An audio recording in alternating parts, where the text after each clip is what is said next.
이스라엘 자손이 다시 여호와의 목전에 악을 행하여 바알들과 아스다롯과 아람의 신들과 시돈의 신들과 모압의 신들과 암몬 자손의 신들과 블레셋 사람들의 신들을 섬기고 여호와를 버리고 그를 섬기지 아니하므로 여호와께서 이스라엘에게 진노하사 블레셋 사람들의 손과 암몬 자손의 손에 그들을 파심해 그 해에 그들이 요단강 저쪽 길앗에 있는 아모리 족속의 땅에 있는 모든 이스라엘 자손을 쳤으며 18회 동안 억압하였더라.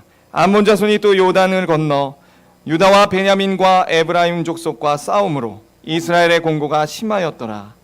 이스라엘 자손이 여호와께 부르짖어 이르되 우리가 우리 하나님을 버리고 바알들을 섬김으로 주께 범죄하였나이다 하니 여호와께서 이스라엘 자손에게 이르시되 내가 애굽 사람과 아모리 사람과 암몬 자손과 블레셋 사람에게서 너희를 구원하지 아니하였느냐? 또 시돈 사람과 아말렉 사람과 마온 사람이 너희를 압제할 때에 너희가 내게 부르짖음으로 내가 너희를 그들의 손에서 구원하였거늘 너희가 나를 버리고 다른 신들을 섬기니 그러므로 내가 다시는 너희를 구원하지 아니하리라. 가서 너희가 택한 신들에게 부르짖어 너희의 환난 때에 그들이 너희를 구원하게 하라 하신지라. 이스라엘 자손이 여호와께 여쭈되 우리가 범죄하였사오니 주께서 보시기에 좋은 대로 우리에게 행하시려니와 오직 주께 구하옵나니 오늘 우리를 건져내시옵소서 하고 자기 가운데서 이방 신들을 제하여 버리고 여호와를 섬김에 여호와께서 이스라엘의 곤고로 말미암아 마음에 근심하시니라. 기도하겠습니다. 사랑하신 아버지 하나님 감사합니다. 아버지 하나님 정말 죄 많고 자격 없는 자가 이 자리에 섰습니다. 우리가 하나님의 말씀을 들으려 이 자리에 앉았습니다. 아버지 이 시간에 우리가 예수 그리스도의 보혈의 능력을 힘입어 하나님께 나아갑니다. 주여 말씀하여 주시고 그 말씀으로 우리를 다스려 주시옵소서. 성령님 구하옵기로 우리에게 성령의 충만한 능력으로 함께하여 주사 우리의 눈을 여셔서 오늘 선포되는 말씀을 잘 깨닫고 정말 흘리지 않고 마음에 하나님의 무한하신 사랑과 하나님의 마음을 담고 돌아가는 귀한 시간 낼 수 있도록 하나님 역사하여 주시옵소서. 아버지 하나님 이 시간에 하나님 홀로 하나님만이 영광 받길 소망합니다. 우리 모두가 그런 마음으로 말씀을 듣고 말씀에 아멘으로 화답하겠사오니 주여 영광 받아 주시옵소서. 감사하며 예수 그리스도의 이름으로 기도 올리옵나이다. 아멘. 오늘 우리가 함께 살펴볼 말씀은 이제 아말렉 이야기를 넘어 입다 이야기로 접어들었습니다. 입다. 그 시작이 오늘 6절부터 시작되고 있어요. 그런데 우리가 6절 방금 전에 읽었다시피 엄청난 일들이 일어나고 있습니다. 지금껏 우리가 봐온 이스라엘의 범죄와는 비교할 수 없을 정도예요. 우리 6절 한번 볼까요? 다 같이 한번 6절 한번 읽어보겠습니다. 시작. 이스라엘 자손이 다시 여호와의 목전에 악을 행하여 바알들과 아스다롯과 아람의 신들과 시돈의 신들과 모압의 신들과 암몬 자손의 신들과 블레셋 사람들의 신들을 섬기고 여호와를 버리고 그를 섬기지 아니하므로. 지난날 그들이 범죄한 것과 다른 점을 찾으셨습니까? 지난날에는요 이스라엘 백성들이 우상을 섬기긴 했어요. 하지만 한 명 내지 두 명의 우상을 섬겼습니다. 그런데 지금은 몇 종류의 신을 섬기고 있다고 얘기하고 있습니까? 무려 7종류의 신들을 이스라엘 백성들이 섬기고 있더라라고 하는 거예요. 7이라는 수는 성경에서 완전수죠. 무슨 얘기입니까? 이스라엘 백성들이 그만큼 죄악이 관용할 대로 관용했고 하나님이 보시기에 너무 중하여서 그들이 자칫하면 정말 나락으로 떨어질 만큼 위기 상황에 놓였다고 알려주고 있습니다. 이 일은요 하루아침에 일어난 일은 아니에요. 제가 이렇게 묵상하다 보니까 학자마다 견해가 다르긴 한데요, 그 앞에 보면 사사 야일이 등장하고 있습니다. 아말렉이 죽은 후에 2명의 사사가 더 등장하고 있어요. 근데 짧게 넘어가는데 3절의 야일에 우리가 주목해 보시면 길앗 사람인 그가 일어났을 때 재미있는 표현이 등장합니다. 이때부터 죄악들이 조금씩 더 증가하기 시작했음을 우리가 살펴볼 수 있어요. 어떻게 그렇게 주장할 수 있는가? 4절이에요. 4절. 야일이 사사로 있을 때에 평온했죠. 부유한 때였습니다. 그걸 어떻게 할 수 있냐면 그 아들들이 30명이 있는데요. 어린 나귀 30을 탔고 성읍 30을 가졌대요. 그러니까 참으로 부유하고 풍족한 때죠. 그런데 우리는 이것을 통해 앞에 기드온의 내용을 배운 사람이라면 이상하다, 좀 뭔가 불안하다, 어두운 그림자가 드리워져 있음을 알 수 있어요. 왜죠?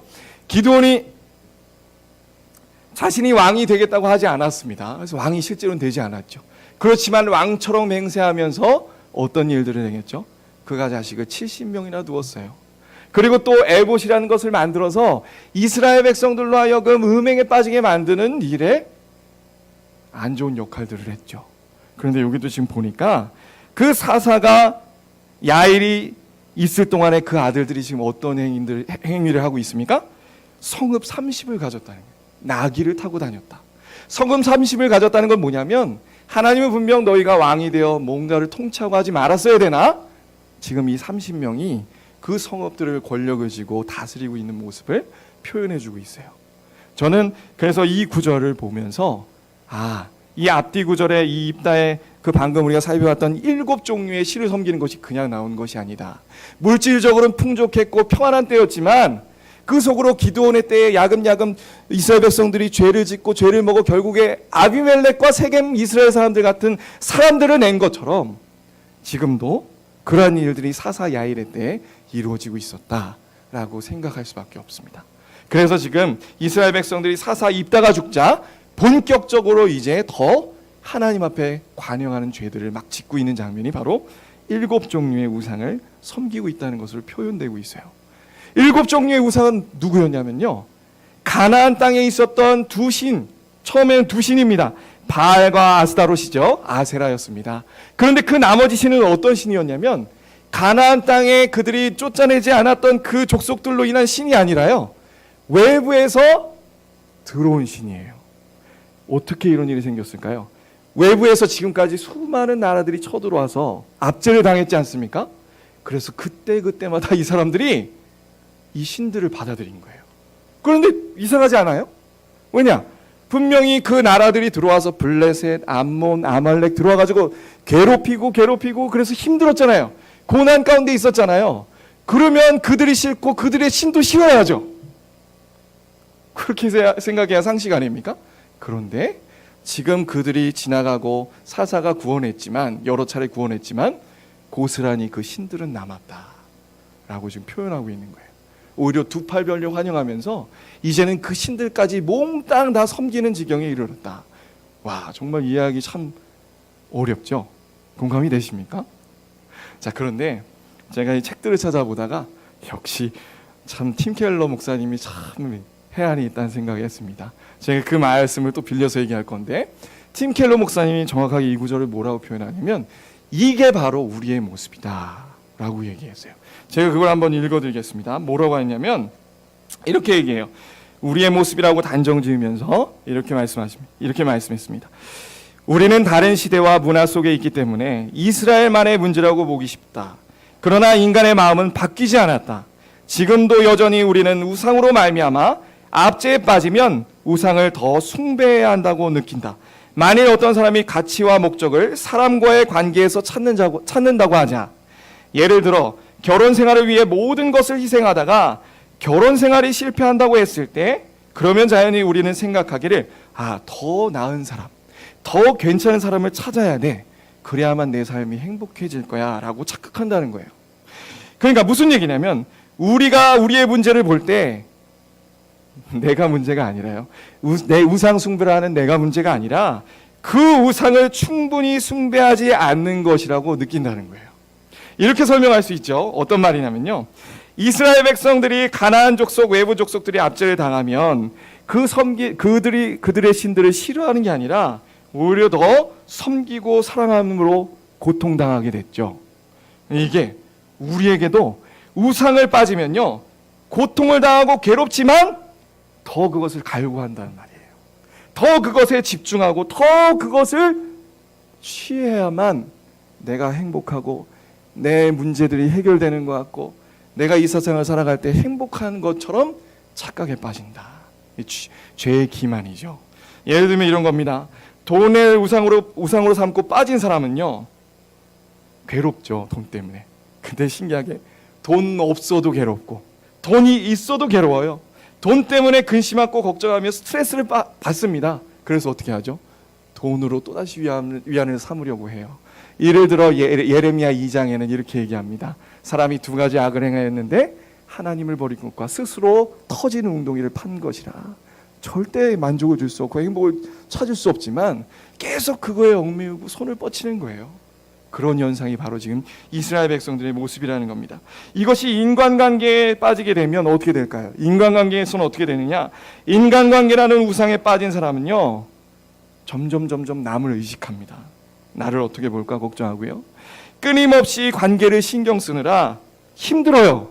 그런데 더 신경 써야 되고 느끼기 때문에 일종의 노이로제가 걸리기도 합니다. 이런 게 우상인 거예요. 이런 게. 그리고 남자가 한 여인을 사랑할 때에도 이것이 심하면 영적으로는 우상이 될 수 있죠.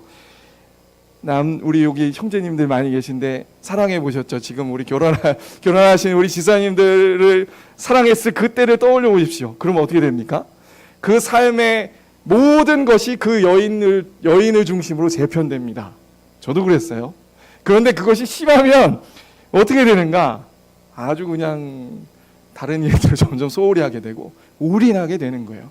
그런데 그것이 세상에서 말할 때는 로맨스지만 그 정도가 너무 심할 때에는 하나님보다 위에 그 여인을 놓게 되면 그것이 우상이 된다는 거죠.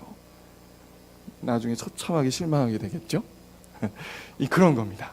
인간관계 속에서 그런 우상들을 가지고 우리가 점점 더 그 우상을 추구하면서 내 마음에 위안을 주고자, 그러나 잡지 못하는 그런 상태를 오늘 이스라엘이 7종류의 신들을 섬기는 것으로 표현되고 있다라고 하는 거예요. 여러분, 그렇다면 여러분들이 가지고 계신 우상, 떠오르는 내 약점, 나는 이것이 우상이 아닌가? 그런 것이 있으신가요? 그것을 경계해야 돼요. 그 하나님 앞에 버리게 해달라고 기도하셔야 됩니다. 그것과 싸워야 되는 거예요. 자, 그럼 그 다음입니다. 자, 그러면 우상에 빠진 이스라엘 백성들을 하나님께서 가만두시겠습니까? 하나님은 절대 당신의 백성이 우상에 빠졌다면 그냥 두실 수 있는 분이 아니십니다. 우리가 지금까지 그분을 배워왔죠. 7절입니다. 7절, 8절에 보니까 그래서 하나님이 이스라엘 백성들의 그 범죄를 보시고 진노하셔서 블레셋 사람과 사람의 손과 암몬 자손들에게 그들을 파셨어요.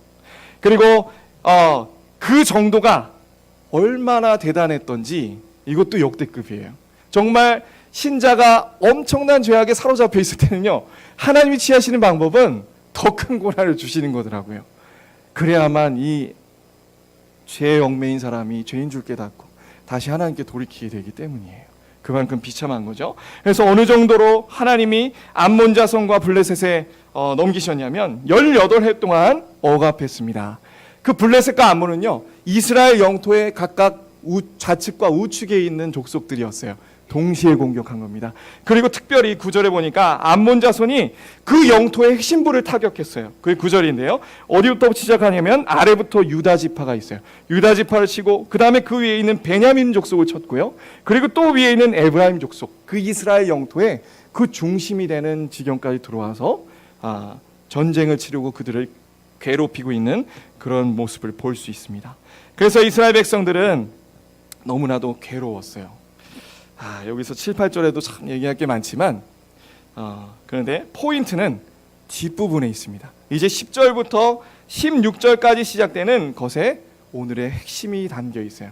감사하게도 지금까지는 이스라엘 백성들이 범죄하고 나서 하나님이 징계하셔서 압제하시고 부르짖고 사사를 세우는 과정 속에 이스라엘 백성과 하나님 간의 대화가 구체적으로 써 있지는 않습니다.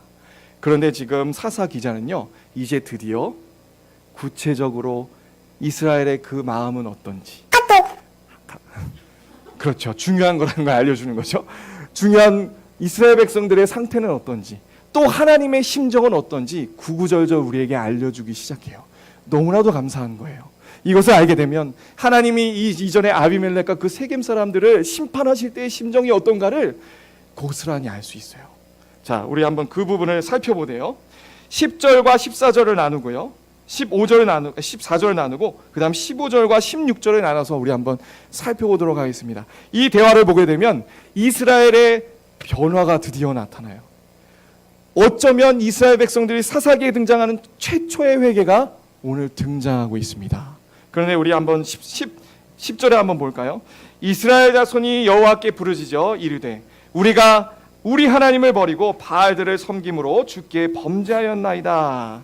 지금 부르짖고 있어요. 전과 동일하게 징계 가운데 놓인 이스라엘 백성들이 고통스러워서 부르짖는 장면이죠. 근데 분명히 뭐라고 합니까? 우리가 우리 하나님을 버리고 바알들을 섬김으로 주께 범죄하였나이다 하니, 그 전처럼 부르짖었을 거예요. 그 전에도 하나님 앞에 우리가 범죄했습니다, 하나님 우리를 도와주세요라고 했죠. 그러나 하나님은 아셨어요.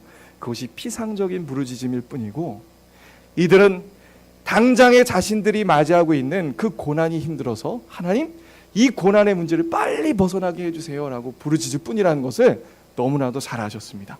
그래서 하나님이 이렇게 얘기하죠. 지난날 내가 한 번 속지 두 번 속냐, 그 얘기가 나오고 있어요. 11절입니다.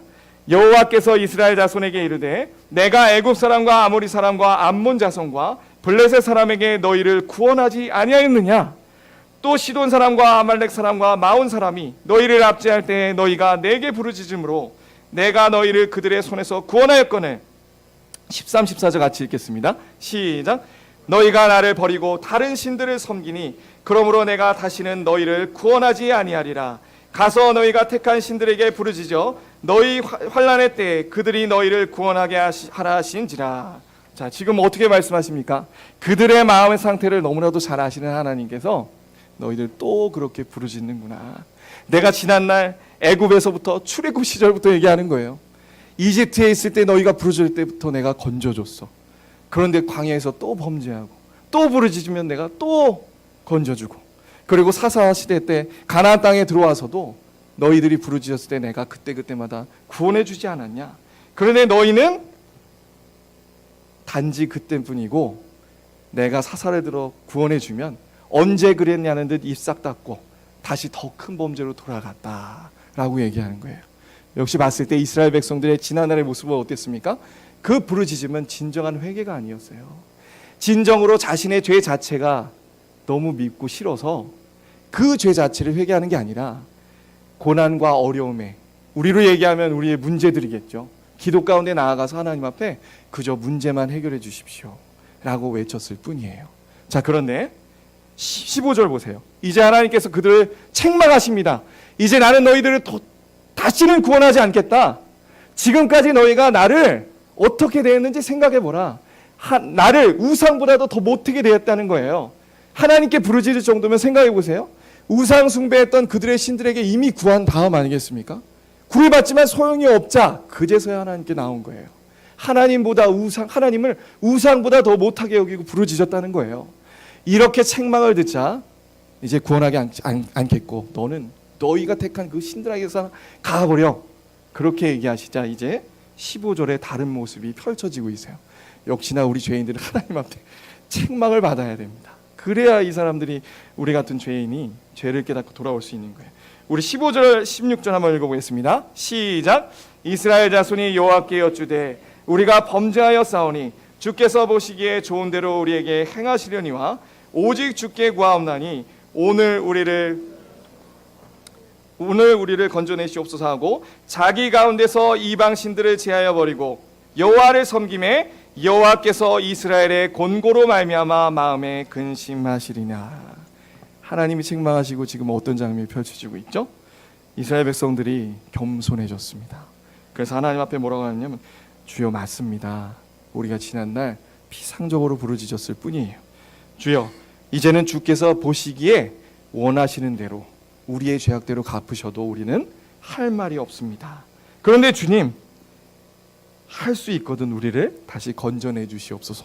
이렇게 하고 말만인 줄 알았더니 이스라엘 백성들이 실제 자신들 가운데 있는 이방 신들을 제하여 버립니다. 자, 그리고 오늘의 핵심이에요. 그 모습을 보자 하나님께서 어떻게 하십니까? 여호와를 섬김에 여호와께서 이스라엘의 곤고로 말미암아 마음에 근심하셨느니라. 오늘의 설교의 핵심은 여기 있어요. 여러분, 지금 이스라엘 백성들이 회개하고 자신들 가운데 있는 이방 신들을 제거하니까 하나님이 그들의 공고함을 보시고 근심하셨습니다. 이제 이후에 어떤 일이 일어나냐면 이제 다시 사사를 세워서 그들을 건져내는 구원의 역사가 일어나요. 자, 그럼 제가 질문 한번 드리겠습니다. 여러분, 하나님이 근심하시고 이스라엘 백성들을 이제 구원하실 건데 그 구원하시는 원인이 어디 있는 거죠? 이게 오늘 설교의 핵심이에요. 회개입니까? 회개인가요? 아닌가요? 첫 번째로 회개 맞습니다. 하나님은 당신의 백성이 사한 심령으로 애통하고 회개하는 자를 외면하지 않으세요. 정말 그 죄로부터 구원해 주실 겁니다. 아멘. 그런데 오늘의 핵심은 여기에 있는 게 아니에요. 회개 이면에 있는 걸 우리 살펴보자는 겁니다. 무슨 얘기냐? 우리가 회개했다는 것은요, 우리를 구원하시는 제 첫 번째 원인이 아닙니다. 지금까지 하나님은 이스라엘 백성들, 우리에게 하시는 말씀이죠. 속이 터져라 이스라엘 백성들을 향하신 말씀을 생생하게 들었습니다. 얼마나 근심하셨으면 내가 다시는 너희를 구원하지 아니하리라 라고까지 얘기하겠어요. 마치 그런 거죠. 부모가 얼마나 자식이 힘들고 미웠으면 나가 그러겠어요. 그 정도로. 저도 그런 얘기 많이 들어봤는데 제가 이단에 있을 때 특히 그랬습니다. 얼마나 괴롭고 힘들었으면 자녀 때문에 그렇게 말씀을 하셨겠습니까? 그런데도 이스라엘 백성들은 알아듣지 못하고 출애굽 때부터 지금까지도 하나님 앞에 돌이키지 않고 우상을 남겨뒀습니다. 하나님을 버리고 그 우상을 택했어요. 우상을 사랑했습니다. 그런 모습 속에 반복적인 끊임없는 그 죄악 속에 머물러 있길 즐기는 이스라엘 백성들의 모습이었습니다. 우리의 모습이 그렇지 않나요? 반복적으로 넘어지고 짓는 죄들, 혹시 그런 죄가 없으신가요? 언제부터 그러셨죠? 또 언제까지 그러실 건가요? 저도 포함되는 얘기입니다. 우리가 자꾸 약하고 넘어지는 죄들, 그것이 우상의 또 다른 모습이죠. 그런데 우리는 그것이 잘못된 줄 알지만 죄를 짓고 나서는 힘들어요. 괴롭죠. 하나님 앞에 부르짖습니다. 하나님 다시 구원을 회복하게 해주시고 감격적으로 다시 하나님과의 관계가 회복되고 내가 더욱더 하나님 앞에 신앙생활하기 원합니다. 기도하여. 그런데 마음이 안정이 됐죠. 예수 그리스도의 십자가를 생각할 때 위안이 되죠. 그러고 나서 내가 회개한 줄 알았어. 그런데 또 시간이 흐르면 또다시 넘어지는 그런 모습들 혹시 없으십니까? 똑같은 거예요. 똑같은 거. 그런데 하나님은 이러한 우리의 모습들이 얼마나 근심스러운지, 이러한 죄악들이 점점점 반복적으로 횟수가 늘어나게 되면 겉으로는 괜찮을지 몰라도요, 점점 골마 터지는 거예요. 하나님과의 그 영적인 관계가 점점 힘들어지는 거예요. 이건 분명합니다. 성령의 우리가 충만함을 유지하며 하나님 앞에 감사하고요, 하나님의 뜻대로 살아야 되는데 이 죄의 골이 깊어지면 그렇게 살지 못해요. 그 얘기는 뭐냐? 하나님과의 관계가, 우리의 마음이 은혜에 있지 않아요. 우리가 은혜 속에 강해야 하나? 은혜라고 입술은 고백하지만 사실 깊이 보면 그렇지 않다는 거예요. 하나님은 그것 자체가 너무 싫으신 겁니다. 죄악으로 말미암아 하나님과의 관계가 소원해지고 우상을 탐하는 그들의 모습이 너무 근심스럽고 비참하게 느껴지는 거예요. 여러분, 왜 하나님께서 우리 때문에 근심하셔야 될까요? 그건 왜냐면요, 이 근심 속에는요, 우리를 향하신 하나님의 긍휼과 그로 말미암은 오래 참음이 담겨 있기 때문입니다. 이게 핵심이에요. 우리를 구원하신 그 이유는요, 우리가 회개해서 했기 때문인 거는 두 번째고요. 그 이전에 뭐가 있냐면 하나님의 긍휼하심의 성품과 오래 참으심의 그 근심이 있기 때문에 우리가 구원을 받게 되는 겁니다. 하나님께서 이스라엘 백성들을 긍휼히 여기지 않으신다면 근심하실 이유가 없습니다. 그저 죄를 따라 처리하시기만 하면 그만이죠. 그러면 우리는 당장 아말렉처럼 심판받아 죽어야 될 거예요. 그러나 하나님께서는 긍휼의 하나님이시기 때문에 우리를 긍휼히 여기시기로 작정하셨기 때문에 우리를 오래 참아주시고 계시는 거예요. 그게 이스라엘의 역사였죠. 우리는 이 세상 사람들과 우리가 얼마나 큰 하나님의 긍휼하심과 오래 참으심을 잊고 살아가고 있는지 깊이 깨달아야 됩니다. 죄를 따라 공의의 법대로 우리를 처리하신다면 우리는 이미 골백번 죽었을 거예요. 자, 생각해 보세요. 만일 하나님이 우리에게 심판의 권한을 잠시 동안 1시간만이라도 주셨다 생각합시다. 능력까지 주셨어요. 전지하셔서 지금 어떤 일들이, 어떤 죄악들이 일어나는 걸 보게 하셨고 그것을 심판하실 만한 능력도 주셨어요. 자, 그럼 여러분 참으실 수 있겠습니까? 그들을 긍휼히 여기고 참을 수 있겠어요? 지금 이 순간에도 우리가 알지 못하는 수많은 악한 입에도 담지 못할 죄악들이 일어나고 있습니다. 그런데 하나님은 그것을 인내하고 참고 계시다는 거예요. 왜요? 긍휼의 하나님이시오, 인내하시는 하나님이시기 때문에. 그렇지 않으면 그들은 살아남을 수 없어요. 이것이 하나님이십니다. 이 하나님의 은혜를 우리가 잘 알아야 돼요. 성경을 보면 하나님께서는 간혹 이 땅에서 아비멜렉이나 그 악한 자들을 심판하시기도 하십니다. 하지만 그건 우리가 무한하시고 거룩하신 하나님을 향하여 우리가 범죄한 것을 생각할 때 세 발의 피에 불과해요. 오히려 그 간헐적으로 일어나는 그 심판은 우리의 경고로 주어지는 겁니다. 마지막 때에 올 심판, 지금의 기간은 긍휼의 때다. 로마서 2장 4절 5절이에요. 혹 내가 하나님의 인자하심이 너를 인도하여 회개하게 하심을 알지 못하며 그의 인자하심과 용납하심과 길이 참으심이 풍성함을 멸시하느냐. 무슨 얘기죠? 지금은 하나님의 인자와 인내의 때라는 걸 분명히 말씀해 주시겠어요. 목적이 뭐죠? 우리를 돌이켜 회개케 하심이에요. 하나님의 긍휼과 오래 참으심을 깊이 깨닫고 하나님 앞으로 돌이키려고 하나님이 참으시는 거예요. 무슨 얘기입니까? 이스라엘 백성들이 지금 그 우상, 자신들이 가지고 있는 우상을 애지중지하고 사랑하고 맨날 반복적으로 탐했던 그 우상을 버릴 수 있었던 이 놀라운 역사의 근원은 어디 있다고요? 하나님의 사랑과 오래 참으심에 있는 거예요. 그게 첫 번째 은혜입니다. 첫 번째. 그 은혜를 끊임없이 경험한 자가 어느 순간 회개를 낳게 되는 거예요. 이 하나님의 선행하는 은혜가 없이는 절대 사람은 회개할 수 없습니다. 오히려 끊임없이 하나님을 대적하고 하나님을 향하여 아주 못되게 살아갈 뿐이에요. 이스라엘 백성들의 모습이자 우리의 모습인 거죠. 자, 이렇게 설명하고 싶습니다. 하나님의 긍휼하심과 오래 참으심이 또 어디에 나타났는가? 제가 아까 서두에 잠깐 아비멜렉을 심판하신 그 하나님의 마음을 잘 느낄 수 있다고 그랬죠. 제가 지난주에 안 짚고 넘어간 부분이 있는데 감사하게도 오늘하고 너무 잘 연결돼서 지금 보겠어요. 9장 22절 한번 보시겠습니까? 9장 22절이에요. 그토록 오랫동안 범죄했던 이스라엘 백성들에게 아비멜렉과 세겜 사람들에게 하나님께서는 요담의 우화를 들려주셨죠. 그 가시나무에서 불이 나와 너희를 살을 거야. 그 얘기를 들려주셨어요. 그 무슨 얘기입니까? 나가 죽으라는 얘기일까요? 아니죠. 회개하라는 거였어요. 그래서 하나님은 기회를 주시는데 22절 보니까 아비멜렉이 이스라엘을 다스린 지 몇 년이요? 3년에야 비로소 하나님이 아비멜렉과 세겜 사람들 사이에 악한 영을 보내셨다. 무슨 얘기예요? 하나님이 2년 동안 심판하지 않고 기회를 주셨다는 거예요. 하나님은 끝까지 기회를 주십니다. 끝까지. 그런데도 은혜를 저버린 사람들은 이제 기회가 없는 거예요. 자, 그리고 또 오늘 10장의 1절에도 등장합니다. 오늘 10장의 1절에 보니까 아비멜렉 뒤를 이어서 이사갈 사람 도도의 손자 부하의 아들 돌라가 사사가 됩니다. 그런데 좀 이상한 점이 발견돼요. 뭐냐면 그가 구원하되 이스라엘을 구원했느니라. 전혀 안 이상한가요? 뭐가 이상하냐 짚어드리겠습니다. 지금까지는요, 하나님이 어떨 때 사사를 세우셨냐면 부르짖었을 때 사사를 세우셨어요.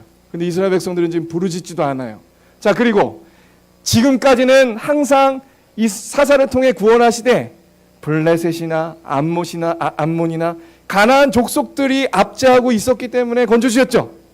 그런데 지금은 단지 그런 얘기는 등장하지 않고 이스라엘을 구원했다 이렇게 등장하는 거예요. 누구로부터 구원했다는 말일까요? 이스라엘로부터 이스라엘을 구원했다는 얘기입니다. 아비멜렉과 그 세겜 사람들이 서로 내전을 겪고 혼란스러운 그 아픔과 압제 속에서 이스라엘 가운데서 이스라엘을 건져냈단 말이에요. 그런데 이런 비참한 가운데 놓여 있는 이스라엘 백성들은 부르짖지도 못하는 그런 상황 속에서도 하나님은 긍휼하심과 오래 참으심으로 또다시 사사를 보내서 그들을 건져주셨다는 얘기 아닙니까? 이스라엘의 역사와 이스라엘이 회개하고 하나님께 돌이킬 수 있는 그 모든 역사는 누구 때문입니까? 하나님의 공로예요. 이래서 우리의 구원이 전적인 하나님의 은혜라고 얘기하는 겁니다. 그런데 우리 죄인들은 인류 역사가 증명하듯이, 이스라엘 역사가 증명하듯이 이 하나님의 사랑을 깨닫는데 너무나도 둔하죠. 그 대표적인 예가 탕자의 비유입니다. 탕자의 비유. 탕자가 아버지께 그 재산을 빨리 달라 해서 가서 가산을 탕진하고 이제 먹을 것이 없자 다른 사람의 종으로 들어가 돼지를 쳤는데 그도 먹을 것이 없어서 사람들이 먹는 음식이 아닌 유대인들이 보기에 부정한 돼지 쥐염 열매를 주워 먹었다고요. 그렇게 비참하고 정말 고난이고 힘든 지경에까지 놓여야 하나님의 사랑을 조금 깨닫는다고요. 그 탕자가 어떻게 했어요? 쥐염 열매를 먹고 나서야 조금 아버지의 사랑을 깨달았죠. 어떻게 생각했죠? 아버지 집에 있는 종들은 나보다 잘 먹고 잘 사는구나. 그러면 나는 아빠한테 죄를 졌으니까 가면 그래도 그 종만큼은 내가 대접하고 살겠구나. 조금 깨닫고 아버지께 돌아갈 마음을 먹은 겁니다. 그런데 그 집에 돌아가니까 아버지가 이미 어떻게 하고 계세요? 집 앞에 먼 데까지 나와 상거가 먼데, 개역 한글인가요? 거리가 멀어서 거의 손가락만큼 보이는데 아들인 걸 확 눈치챈 거예요. 어째서 그럴 수 있죠? 아버지는 날이면 날마다 나와서 그 집 앞, 그 마을 어귀에, 또 때로는 저쪽 마을에 내 아들 언제 오나 늘 찾고 또 찾고 돌아오라 하고 돌아오라고 많은 사람들에게 얘기해놨지 않겠습니까? 그 아들 아버지가 용서했다, 돌아와라. 이게 바로 우리 아버지 하나님의 심정이죠. 오늘 제가 목사님의 설교를 듣고 앉아서 또 울었습니다. 다시 한번 세포가 막 살아나는 그런 마음이었는데, 왜냐하면 마지막에 물론 모든 내용이 다 좋았지만 마지막에 그 신천지에 빠졌던 그 아버지와 그 딸의 스토리를 들으면서 너무 이입이 돼서 제가 막 울었어요. 저도 그런 스토리였거든요.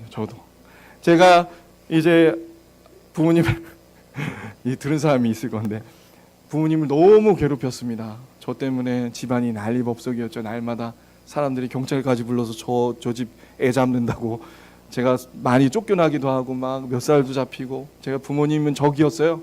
그래서 너무나도 많은 거짓말로 교회 가려고 거의 90%는 거짓말을 하고, 그리고 이제 드디어 제가 중국에, 부모님은 그 중국에 이단이 있는지 모르는데 제가 중국에 가게 됐습니다. 이미 뒤로는 내가 다 중국 가니 나는 중국 선교사로 헌신하겠소, 다 얘기가 되고 그 본부하고 전화를 하고 있었죠. 그래서 북경에서 저는 이제 부모님이 없으니까 날개 돋친 듯 이단에서 활동을 하고 있었어요. 근데 어느 날 걸렸습니다. 왜냐하면 제가 부모님 아는 사람을 전도한 게 실수였어요. 그래서 또 전화가 오는 거예요. 그 전에도 이제 전화 오면 1시간, 2시간입니다. 맨날 사람들은 저를 붙여가지고 이제 저를 감시하기도 하고 그랬는데, 제가 어느 날 전화 왔을 때는 이제 저도 20살이 됐으니까, 고등학교 수능 만치고 중국 간 거니까요. 20살이에요.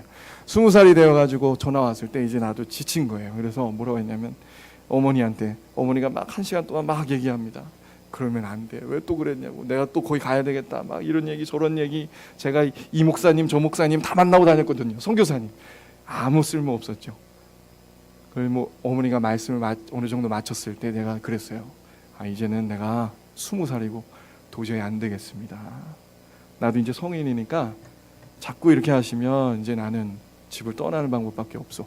이제 당신은 내 어머니가 아니고 아버지도 내 아버지가 아닙니다.